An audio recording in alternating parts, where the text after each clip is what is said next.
Bonsoir à tous et merci de suivre le flash d'information sur RTI 2.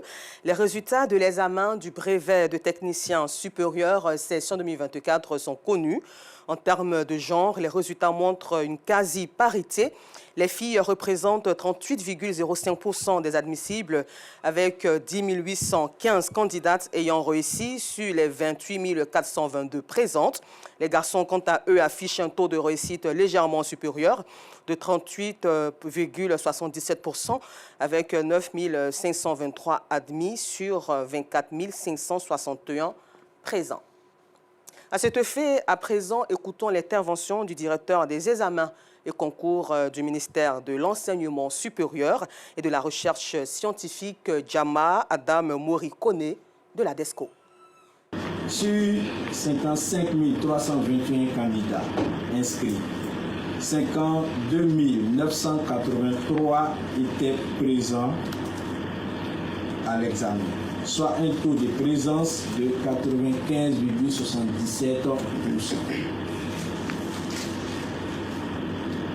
20 338 candidats ont été déclarés admissibles, soit un taux d'admissibilité de 38,39% en 2024, contre 40,97% pour la session 2023, soit une régression de 2,58. Les mesures de sécurité et de lutte contre la fraude mises en place par le ministère de l'Enseignement supérieur et de la recherche scientifique, ainsi que par tous les services en charge de l'organisation du BTS 2024, ont permis le déroulement des épreuves sans incident.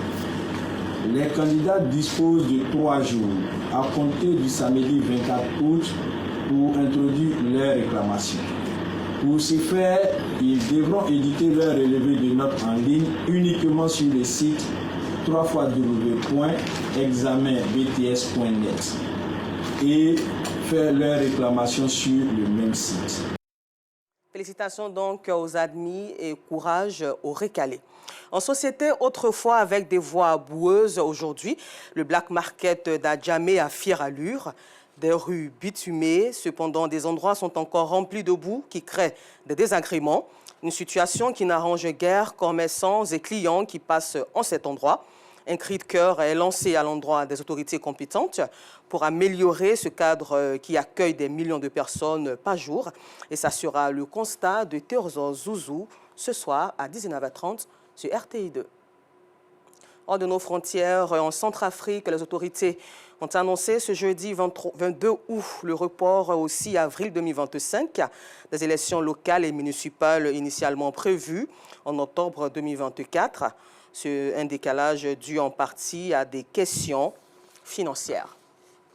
Et puis nous terminons ce flash d'information en France où 6 semaines après les élections législatives anticipées et afin de nommer un Premier ministre ou une Première ministre, le président français Emmanuel Macron a commencé ses consultations ce vendredi 23 août. Les chefs de partis et de groupes parlementaires du nouveau Front populaire ont été les premiers à être reçus à l'Élysée et affichent un certain optimisme après leur rencontre avec Emmanuel Macron ce matin. Encore merci à vous de nous avoir suivis. Je vous donne rendez-vous toujours sur RTI 2, mais cette fois-ci à 19h30 pour le temps d'information complet.